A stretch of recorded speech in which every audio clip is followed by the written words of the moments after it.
Hello, and welcome to the Business Resilience podcast from Experian with me, Ade O'Connor. It's been 2 months since there were big changes to the way we live our lives and the way we do business. Many organisations have needed to adapt to different ways of working. Few employees are coming into the office, and working from home has become the norm. But while businesses are preoccupied with trading as best they can during a global pandemic, have criminals spotted new weaknesses to take advantage of? What practical steps can companies take to protect themselves? Joining me today to discuss this is Jim Stephen, Head of Data Breach Response at Experian. Jim, morning. Could I ask you first of all, have you noticed any trends in data breaches during the pandemic so far? We have seen some trends emerge. I wouldn't say it's necessarily specifically related to the pandemic at this stage. However, what we have seen is, most of the breaches, and I tend to be specifically involved around personal data being extracted. So what we have seen is it's still predominantly human error. So it's still where data is sent mistakenly to other people. However, we have started to see an increase in what are called match cart attacks.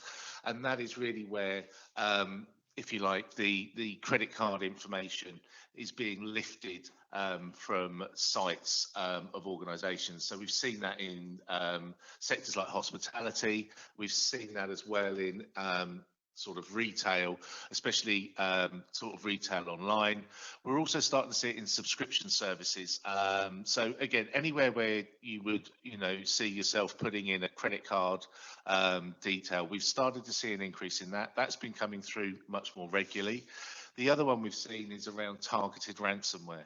So we've seen kind of blanket ransomware, sort of the early stages being sort of WannaCry a couple of years ago.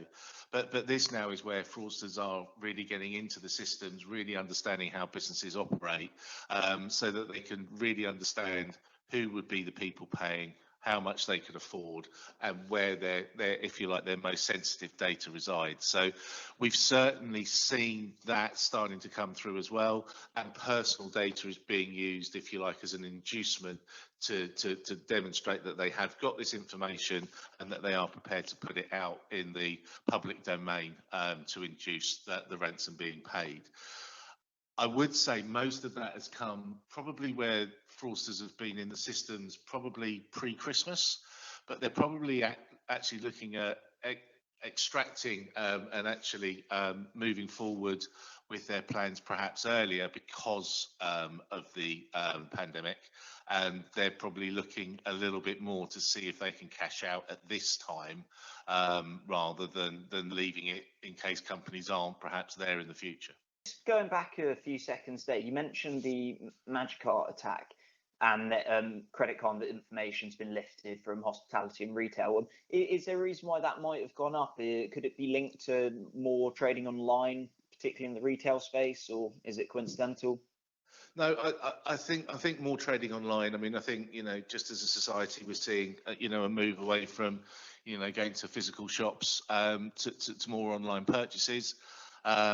It's obviously easier for a fraudster to attack that route than, if you look at America years ago, where it was point of sale devices, much easier to attack it at source. So I think it's natural we've seen that. What we have seen is where perhaps some of the very big organisations that fell for this vulnerability, it's been interesting to see that smaller organisations, especially in the retail sector, have had this type of vulnerability exposed and this type of attack.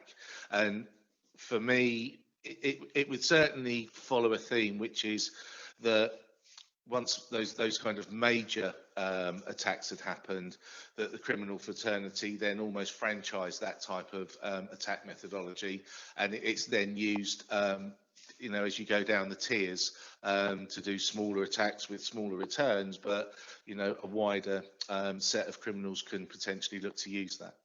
And then with ransomware, you mentioned that it could be the case that the actual breach with criminals getting into the system had occurred some months ago. Is that fairly typical?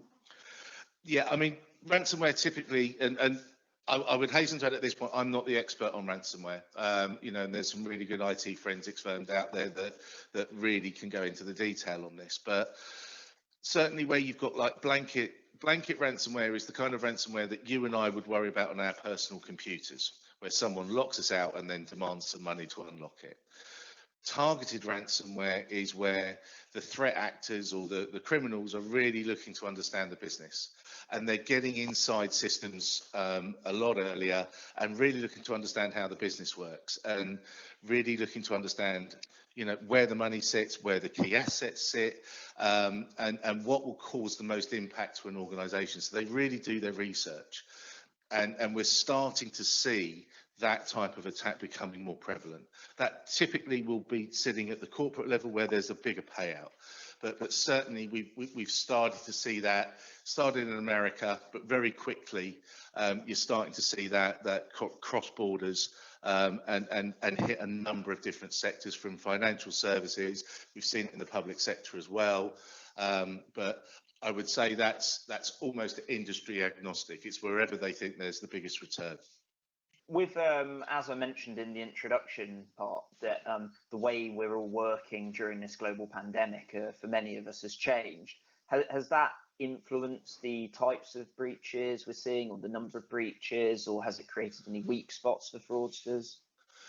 So I think what will be interesting, we know there's been an enormous increase in the amount of phishing attacks that are starting to come through. So I think all of us in our everyday lives will have seen more phishing attacks. And we're certainly starting to hear, just through the government that are actually talking, from their cybercrime units, around the fact that fraudsters are active at this moment in time in a wide range of vulnerabilities. However, certainly what we typically recognise is that these types of attacks won't manifest themselves until perhaps, say, the late summer, early autumn. So if you take in, what I was saying earlier around, I think, a number of the breaches we're dealing with now happen through intrusion, pre-Christmas. All the attacks that are perhaps happening with home working and some of the vulnerabilities that brings, probably won't manifest themselves till later on. However, it's important to understand that, whenever you stretch a supply line, or whenever you move staff, and assets to a home working arrangement, basic tenets like, and I've read articles in recent weeks around how does the general data protection regulation, so GDPR, stand up to this kind of home working. I think there's a lot of IT professionals that have had to do an awful lot of work very quickly to get their businesses online. And whenever you do anything at pace, it always risks vulnerability.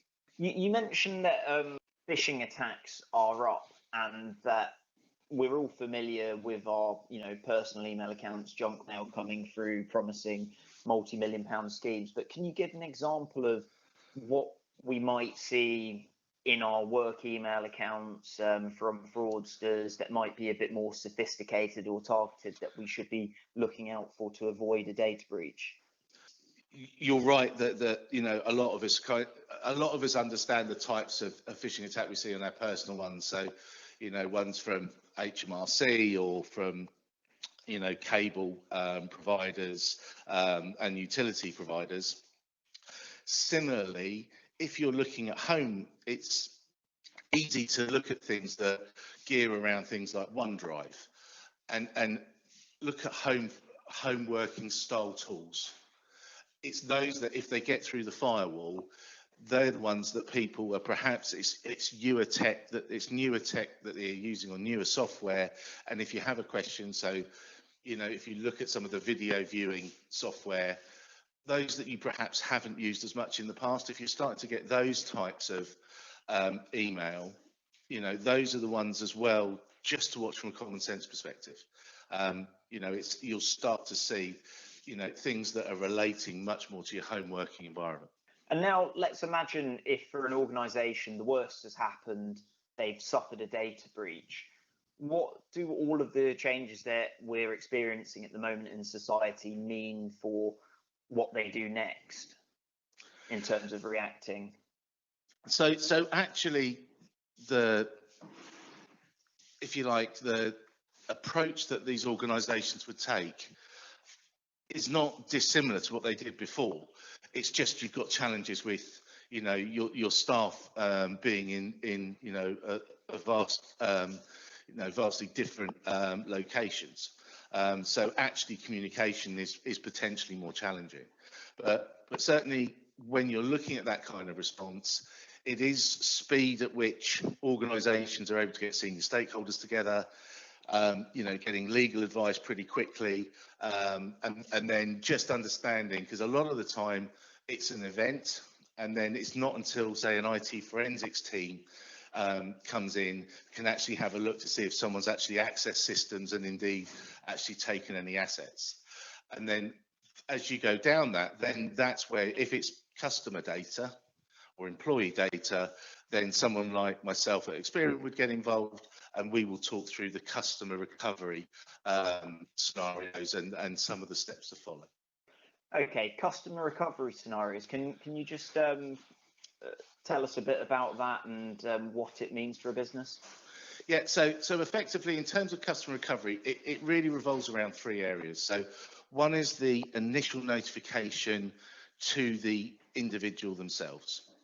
So this can be by letter, this can be by email, this could be, you know, just a general press release or a statement.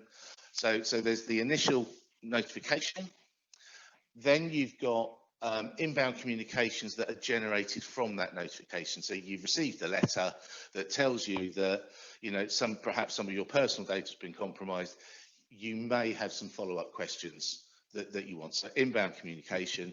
And then the third angle is monitoring services. So would the company be looking at offering some form of credit monitoring or dark web monitoring service to those individuals to mitigate the risk of potential identity theft? So those are the three core areas that we concentrate on. A lot of the conversations that I and my wider team have is really just sitting down with companies and understanding, how do they normally speak to their customers? How easy is it for them to contact those customers? So have they got contact address information readily available? And is that something they can do themselves? And we start to just work through with them how they would approach it, who they would use, if it's something they could do in-house, and then what channels. So would it be email? Would it be letter? Would it be a combination? And then, you know, would it be one brand?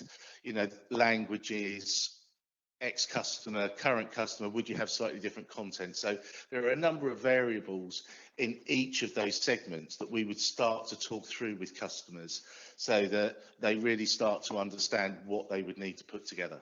So I'm imagining it could be quite tricky then for a company to organise a call centre staff base to make these calls out to contact customers at this particular time. Is that one of the challenges businesses are facing?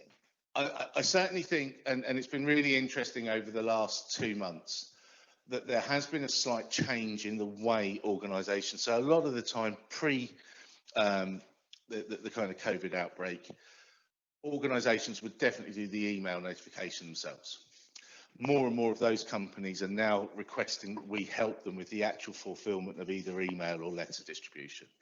And to your point on call centre, absolutely. There's a few challenges with call centres, even on an in-house basis. One is, are you able to still have that kind of call centres complement of staff available? Do they have home working technologies? And have you actually got enough staff that are able to perform that task?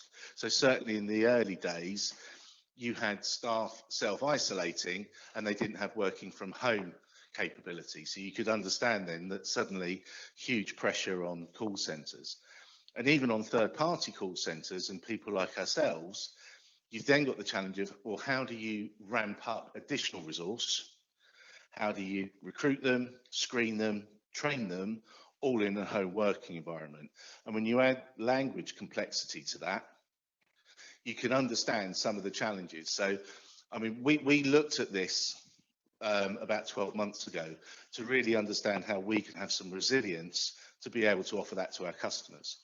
So things such as home working was something that we'd already established, and language resilience around utilising multiple providers to ensure that we have volumes of staff available with the right technology, but also the right quality assurance was key. And so more and more companies are coming to us really looking for that support around that call centre, because either they can't manage it themselves or their existing teams are flat out in terms of, you know, managing core requirements, or indeed previous providers that they've had just haven't been able to resource up. So coming towards the end of the podcast today, I was just wondering if you had any key takeaways for organisations, and maybe any differences between the circumstances and how they might have reacted in their, if you like, original data breach response plan, if they had one, and what that might look like today.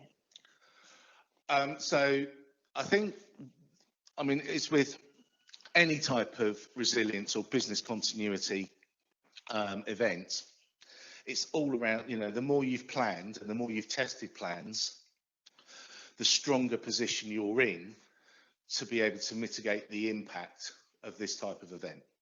So, I mean, we've recently launched a new free